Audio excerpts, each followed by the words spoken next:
Hello friends, welcome back to the my channel. तो आज हम इस वीडियो में एनसीईआरटी पर आधारित क्लास 9 का साइंस बुक चैप्टर नंबर 5 जीवन की मौलिक इकाई से संबंधित महत्वपूर्ण प्रश्नों को डिस्कस करेंगे। पार्ट नंबर है 2। इससे पहले ऑलरेडी जीवन की मौलिक इकाई से पार्ट 1 कंप्लीट करा दिया गया है और साथ ही साथ चैप्टर 4 जितना भी केमिस्ट्री का चैप्टर 4 है उसका भी महत्वपूर्ण क्वेश्चन करवा दिया गया है, जिसका लिंक आप डिस्क्रिप्शन बॉक्स में देख सकते हैं या फिर प्लेलिस्ट में चेक कर सकते हैं। तो चलिए फिर हम लोग स्टार्ट करते हैं आज के पहले प्रश्न से। तो क्वेश्चन नंबर 1 है, कोशिका सिद्धांत का प्रतिपादन किसने किया था? ऑप्शंस है जॉनसन ने, स्लाइडन और स्वान ने, रॉबर्ट हुक ने या ल्यूवेनहॉक ने। तो कोशिका सिद्धांत का प्रतिपादन स्लाइडन और स्वान ने किया था। इसके सिद्धांत के अनुसार जितने भी पौधे और जंतु हैं सभी कोशिकाओं से मिलकर बने हैं और कोशिका मूलभूत इकाई है। आपको ये ध्यान में रखनी है। तो कोशिका सिद्धांत का प्रतिपादन स्लाइडन और स्वान ने किया था। सो इसका जो करेक्ट आंसर होगा वो ऑप्शन नंबर बी होगा, स्लाइडन और स्वान ने। अब हम लोग नेक्स्ट क्वेश्चन की ओर आते हैं। क्वेश्चन नंबर 2 है, केंद्रक नियंत्रित करता है। ऑप्शंस है अनुवांशिकता को, केंद्रिका संश्लेषण को, कोशिका के विभिन्न कार्यों को या सभी को। तो कोशिका का केंद्रक कोशिका का नियंत्रण केंद्रक होता है और यह कोशिका के सभी कार्यों को नियंत्रित करता है। तो यहाँ पे जो केंद्रक है वो अनुवांशिकता को भी नियंत्रित करता है और साथ में केंद्रिका संश्लेषण को और कोशिका के विभिन्न कार्यों को केंद्रक नियंत्रित करता है। सो इसका जो करेक्ट आंसर होगा वो ऑप्शन नंबर डी होगा, इनमें से सभी, यानी कि सभी को वो क्या करता है, नियंत्रित करता है। आपको ये ध्यान में रखनी है। अब हम लोग क्वेश्चन नंबर 3 की ओर आ रहे हैं। क्वेश्चन नंबर 3 है, अर्धसूत्रीय विभाजन में गुण की संख्या कितनी हो जाती है? ऑप्शंस है 2 गुनी हो जाती है, 4 गुनी हो जाती है, आधी हो जाती है या इनमें से कुछ नहीं। तो अर्धसूत्रीय विभाजन में गुणसूत्रों की संख्या है वो आधी हो जाती है। सो इसका जो करेक्ट आंसर होगा वो ऑप्शन नंबर सी होगा, आधी। अब हम लोग नेक्स्ट क्वेश्चन की ओर आते हैं। क्वेश्चन नंबर 4 है, श्वेत प्लेस्टिड को क्या कहते हैं? ऑप्शंस है क्रोमोप्लास्ट, ल्यूकोप्लास्ट, क्लोरोप्लास्ट या इनमें से कोई नहीं। तो श्वेत प्लेस्टिड को क्या कहते हैं? तो ऑप्शंस तो यहाँ पे है, तो श्वेत प्लेस्टिड को ल्यूकोप्लास्ट कहते हैं। सो इसका जो करेक्ट आंसर होगा वो ऑप्शन नंबर बी होगा, ल्यूकोप्लास्ट। और क्रोमोप्लास्ट ये रंगीन प्लेस्टिड होता है।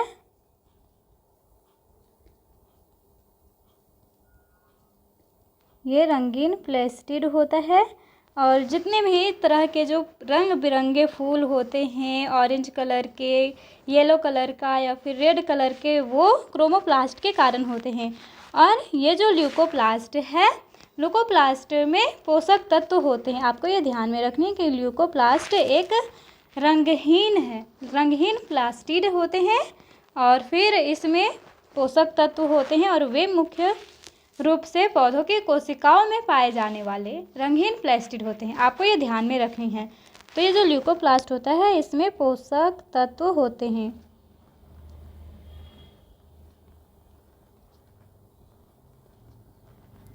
और हमारे जो पौधे हरे रंग के होते हैं वो क्लोरोप्लास्ट के कारण होते हैं। ठीक है, आपको ये ध्यान में रखनी है।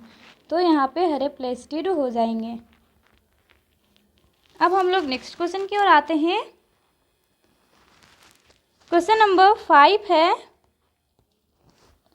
इनमें से किस कोशिका अंगक का अपना डीएनए तथा राइबोसोम होता है? ऑप्शंस है गाल्जिकाई, लाइसोसोम, रसधानी या माइटोकॉन्ड्रिया। तो यहाँ पे जो माइटोकॉन्ड्रिया है इसके पास खुद का डीएनए भी होता है और साथ साथ में राइबोसोम भी होता है। सो इसका जो करेक्ट आंसर होगा वो ऑप्शन नंबर डी होगा, माइटोकॉन्ड्रिया। अब हम लोग नेक्स्ट क्वेश्चन की ओर आते हैं। क्वेश्चन नंबर 6 है, जब किसी जीवित कोशिका को अल्प पराशरी विलयन में डाला जाए तो क्या होगा? ऑप्शंस है कोशिका जैसी कि तैसी रहेगी, कोशिका फूल जाएगी या कोशिका संकुचित हो जाएगी या इनमें से कोई नहीं। तो हम लोग सबसे पहले समझते हैं ये अल्प पराशरी विलयन क्या है। तो हम लोग को ये तो पता है ना कि कोई भी पदार्थ की जो गति होती है वो उच्च सांद्रता से निम्न सांद्रता की ओर होती है। तो ये हमारा क्लास है इसमें विलयन है, जल है यानी कि। और इसमें यदि हम लोग कोशिका को रखते हैं, यहाँ क्या है, जीवित कोशिका को हम लोग इसमें रख रहे हैं, और ये जो कोशिका है इसके अंदर जो जल की मात्रा है वो अधिक है। यहाँ पे जो H2O है वो अधिक है कोशिका के अंदर, और बाहर में जो जल है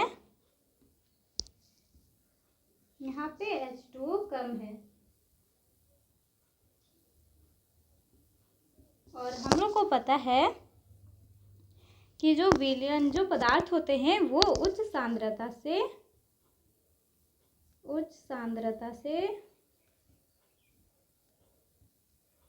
निम्न सांद्रता की ओर आते हैं, निम्न सांद्रता की ओर गति करते हैं। तो यहाँ पे ये जो विलयन में ये कोशिका है, कोशिका के अंदर यहाँ पे जो सांद्रता है ये अधिक है, बाहर की तुलना में यहाँ इसकी जो सांद्रता है वो बहुत अधिक है, यानी कि H2O कोशिका के अंदर ज़्यादा है और बाहर में H2O कम है। तो इसका जो H2O है वो बाहर निकलेगा। तो जब कोशिका से जल की मात्रा जल है वो बाहर निकलेगा तो कोशिका क्या हो जाएगी, संकुचित हो जाएगी।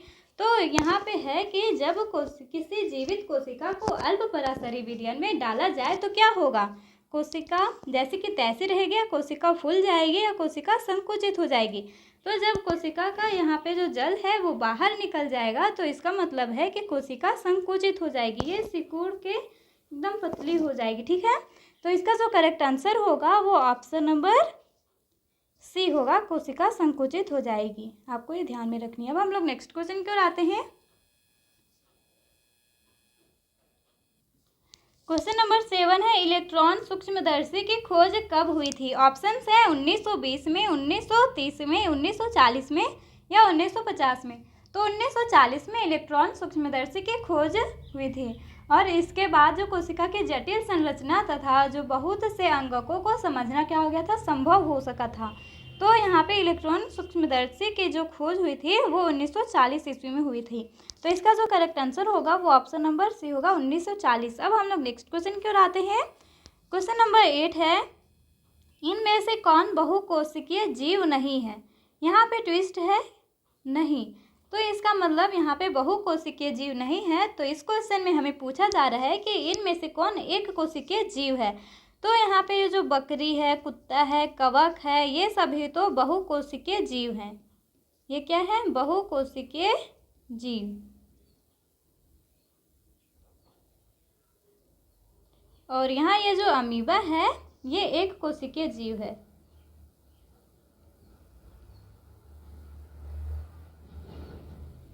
तो इसका जो करेक्ट आंसर होगा वो ऑप्शन नंबर ए होगा, एक कोशिकीय जीव। यहाँ पे यानी कि बहुकोशिकीय जीव अमीबा नहीं है। अब हम लोग नेक्स्ट क्वेश्चन की ओर आते हैं। अब क्वेश्चन नंबर 9 है कि जब किसी जीवित कोशिका को समपराशरी विलयन में डाला जाए तो क्या होगा? अब हम लोग ऊपर में देखे थे अल्प पराशरी विलयन। अल्प पराशरी विलयन में क्या था कि जो विलयन वो था वो तनु विलयन था, और यहाँ पे अब ये हमारा विलयन है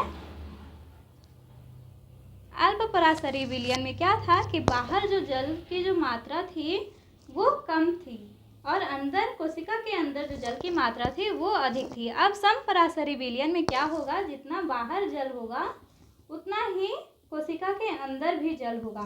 तो हम लोग को पता है कि पदार्थ की जो गति होती है वो उच्च सांद्रता से निम्न सांद्रता की ओर होती है, उच्च सांद्रता से निम्न सांद्रता की ओर।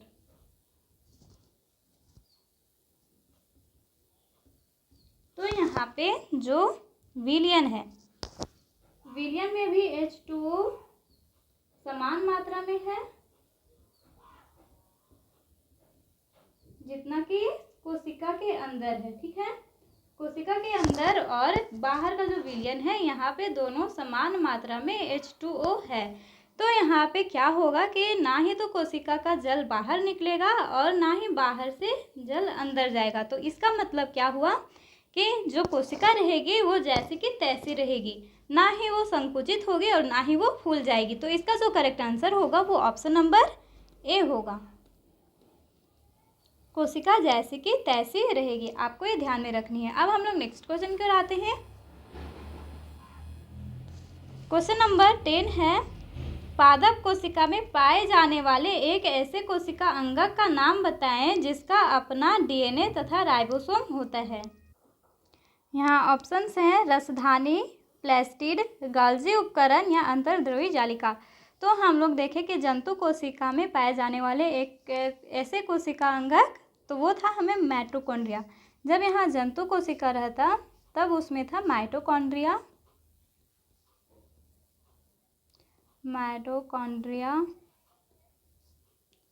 बट यहाँ पे पूछ रहा है पादप कोशिका। तो पादप कोशिका में पाए जाने वाले जो ऐसे कोशिका अंग का यहाँ नाम बताना है जिसका अपना क्या होता है डीएनए तथा राइबोसोम होता है। तो ये जो प्लास्टिड है इसका अपना डीएनए तथा राइबोसोम होता है। सो इसका जो करेक्ट आंसर होगा वो ऑप्शन नंबर बी होगा, प्लास्टिड। अब हम लोग नेक्स्ट क्वेश्चन की ओर आते हैं।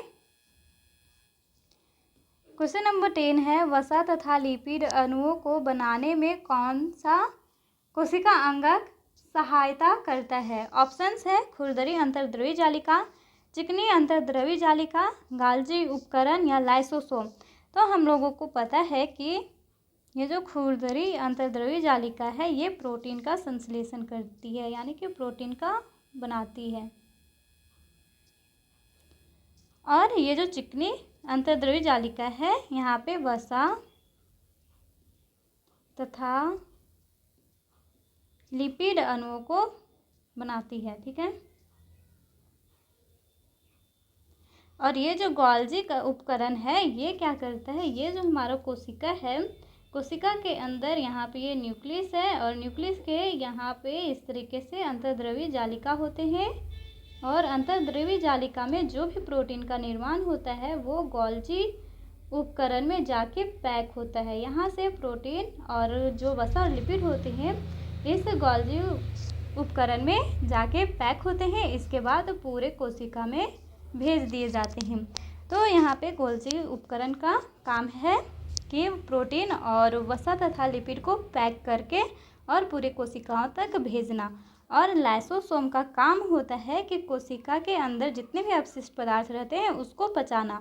और जब लाइसोसोम के अंदर बहुत सारे जब बैक्टीरिया आ जाते हैं तो ये जो लाइसोसोम है वो खुद फट के जितने भी बैक्टीरिया हैं सबको पचा देता है, यानी कि सबको मार देता है।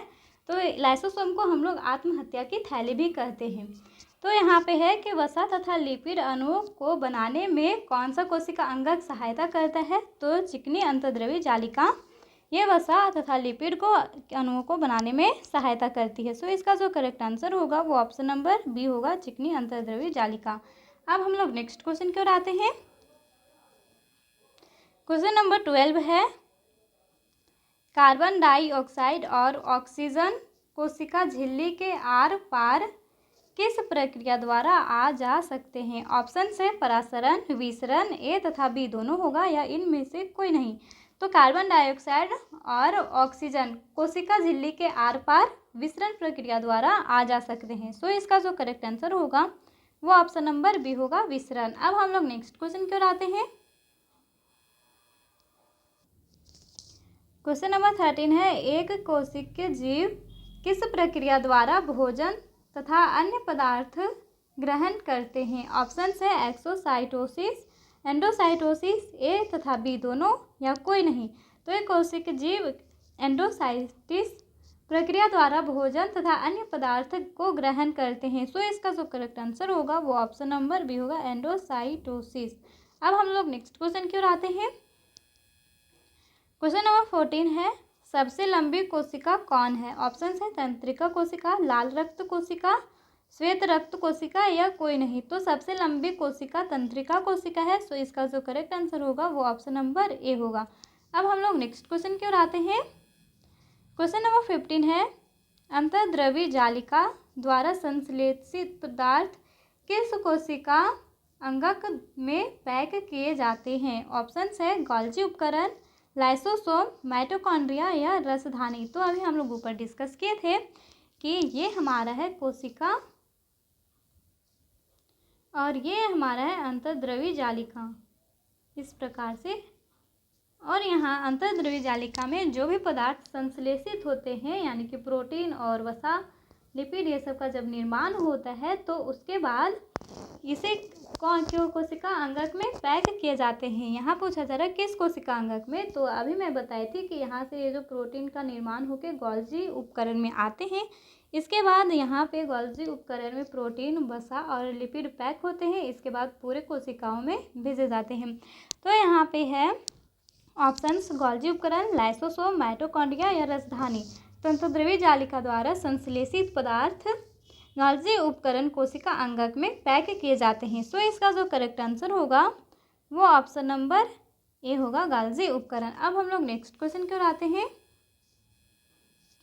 क्वेश्चन नंबर 16 है, गोल्जी उपकरण की खोज किसने की थी। ऑप्शन है रॉबर्ट हुक ने, कैमिलो गोल्जी ने, विर्चो ने या ल्यूईस हॉक ने। तो हम लोगों को तो पता है कि ये जो रॉबर्ट हुक हैं इन्होंने मृत कोशिका की खोज किए थे।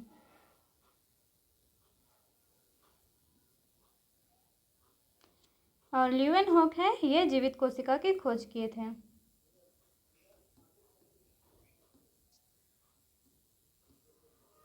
और ये जो विर्चो है, और विर्चो ने जो कोशिका सिद्धांत को आगे बढ़ाया था और उन्होंने बताया था कि सभी कोशिकाएं पूर्ववर्ती कोशिकाओं से बनती है।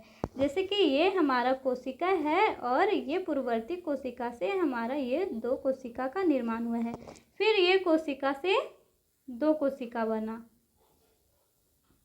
इस तरीके से, और ये इससे फिर दो कोशिका बना। ये सिद्धांत दिए थे विर्चो ने, ठीक है। और यहाँ पे जो है गोल्जी उपकरण की खोज किसने की थी, तो ये कैमिलो गोल्जी है, इसने गोल्जी उपकरण की खोज की थी। सो इसका जो करेक्ट आंसर होगा वो ऑप्शन नंबर बी होगा। अब हम लोग नेक्स्ट क्वेश्चन की ओर आते हैं। क्वेश्चन नंबर 17 है, झिल्ली से घिरे एक कोशिका अंगक का नाम बताएं जिसमें पाचक एंजाइम होते हैं। ऑप्शंस है रसधानी, क्लोरोप्लास्ट, लाइसोसोम, इनमें से कोई नहीं। तो हम लोगों को पता है कि लाइसोसोम के पास पाचक एंजाइम होता है जिसके द्वारा जो भी कोशिका के अंदर अपशिष्ट पदार्थ होते हैं या फिर जो भी हानिकारक पदार्थ होते हैं उसको पचा लेता है लाइसोसोम, और बैक्टीरिया ये सब को भी क्या करता है, मार देता है। तो झिल्ली से घिरे एक कोशिका अंगक का नाम लाइसोसोम है जिसमें पाचक एंजाइम होते हैं। सो इसका जो करेक्ट आंसर होगा वो ऑप्शन नंबर सी होगा, लाइसोसोम। अब हम लोग नेक्स्ट क्वेश्चन की ओर आते हैं। क्वेश्चन नंबर 18 है, कोशिका विभाजन की वह प्रक्रिया जिससे अधिकतर कोशिकाएं वृद्धि हेतु विभाजन होती है उसे क्या कहते हैं। ऑप्शंस है सूत्रीय विभाजन, अर्धसूत्रीय विभाजन, विखंडन या कोई नहीं। तो यहाँ पे कोशिका विभाजन की वह प्रक्रिया जिससे अधिकतर कोशिकाएं वृद्धि हेतु विभाजन होती है उसे सूत्रीय विभाजन कहा जाता है। सो इसका जो करेक्ट आंसर होगा वो ऑप्शन नंबर ए होगा, सूत्रीय विभाजन। अब हम लोग नेक्स्ट क्वेश्चन की ओर आते हैं। क्वेश्चन नंबर 19 है, जिन जीवों की कोशिकाओं में केंद्रक झिल्ली होती है उन्हें क्या कहते हैं। ऑप्शंस है प्रोकैरियोट, यूकैरियोट, एक कोशिक या बहुकोशिक। तो जिन जीवों की कोशिकाओं में केंद्रक झिल्ली होती है उसे हम लोग यूकैरियोट कहते हैं। सो इसका जो करेक्ट आंसर होगा वो ऑप्शन नंबर बी होगा, यूकैरियोट। अब हम लोग नेक्स्ट क्वेश्चन की ओर आते हैं। क्वेश्चन नंबर 20 है, जब किसी जीवित कोशिका को अति पराशरी विलयन में डाला जाए तो क्या होगा। ऑप्शन है कोशिका जैसी कि तैसी रहेगी, कोशिका फूल जाएगी, कोशिका संकुचित हो जाएगी या इनमें से कोई नहीं। तो हम लोग इसमें से दो ठो देख चुके हैं कि जो समपराशरी विलयन होता है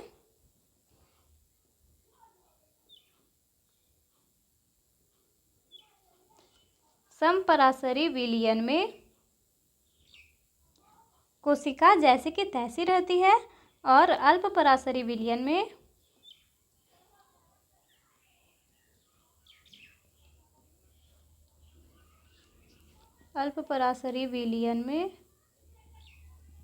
कोशिका फूल जाती है। अब यहाँ पे है कि अति पराशरी विलयन, तो अति पराशरी विलयन में क्या होता है कि इस विलयन की जो सांद्रता है वो अधिक होती है, यानी कि यहाँ पे H2O की मात्रा अधिक है और ये जो हमारा कोशिका है इसमें जो H2O की मात्रा होती है ये कम होती है। तो हम लोगों को पता है कि जो पदार्थ की गति होती है वो उच्च सांद्रता से निम्न सांद्रता की ओर होती है। तो इसमें ये जो कोशिका है ये बाहर से अंदर जाएगा जल, तो कोशिका क्या होगी, सॉरी मेरे से कुछ मिस्टेक हुआ है। हम लोग एक बार और यहाँ फिर से देख लेते हैं। अब मैं तीनों को फिर से समझा रही हूँ कि ये अल्प पराशरी विलयन, समपराशरी विलयन और अति पराशरी विलयन क्या होता है। तो ये हमारा 3 प्रकार का यहाँ हम लोग विलयन ले रहे हैं, ठीक है। एक यहाँ है और एक ये है। ये सभी में हमारा विलयन है और यहाँ पे इसके अंदर कोशिका को हम जीवित कोशिका को रखे हैं, इसके अंदर भी जीवित कोशिका को रखे हैं और इसके अंदर भी जीवित कोशिका को रखे हैं। ये है समपराशरी विलयन, ये है अल्प पराशरी विलयन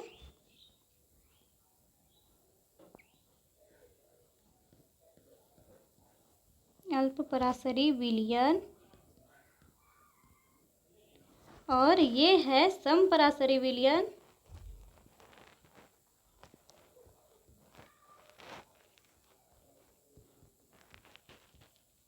और ये है अति पराशरी विलयन।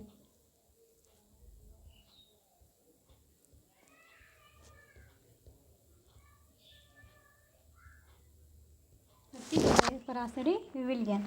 तो यहाँ पे क्या है कि इसमें जो जल की मात्रा है कोशिका के अंदर ये कम है, ठीक है। H2O यहाँ पे कम है और ये जो बाहर में जो जल है इसकी सांद्रता अधिक है।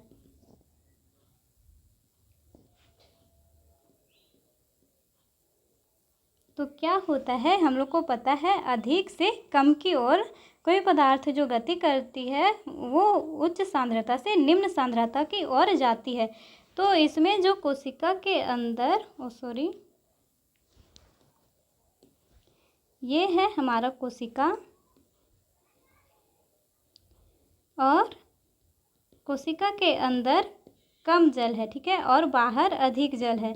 तो बाहर से जल क्या होगा, अंदर की ओर प्रवेश करेगा। तो अल्प पराशरी विलयन में क्या होगा कि कोशिका फूल जाती है, ठीक है। आपको यहाँ ध्यान में रखनी है कि कोशिका फूल जाती है।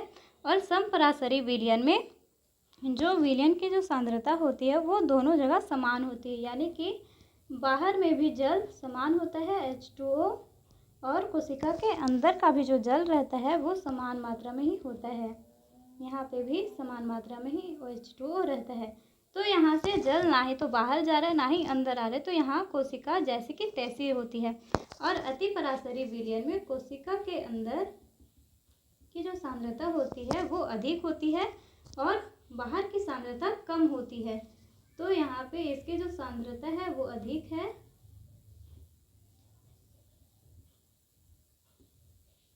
और जो जल की सांद्रता है ये कम है। यहाँ की जो सांद्रता है वो कम है। तो इस तरह में क्या होगा कि जो कोशिका से जो जल है वो बाहर निकलेगा, तो कोशिका यहाँ पे क्या होगा, संकुचित होगा। तो जब अति पराशरी विलयन में कोशिका को डाला जाता है तो वो संकुचित होता है। सो इसका जो करेक्ट आंसर होगा वो ऑप्शन नंबर सी होगा, कोशिका संकुचित होता है। और मुझे लग रहा है कि क्वेश्चन नंबर 6 को मैंने थोड़ा सा उल्टा समझा दिया है, तो हम लोग एक बार चेक कर लेते हैं। तो क्वेश्चन नंबर 6 यहाँ पे है। तो यहाँ पे क्या है, अल्प पराशरी विलयन। अल्प पराशरी विलयन में क्या होता है कि हमें थोड़ा सा यहाँ पे उल्टा बता दी थी, तो इसको मैं सुधार रही हूँ।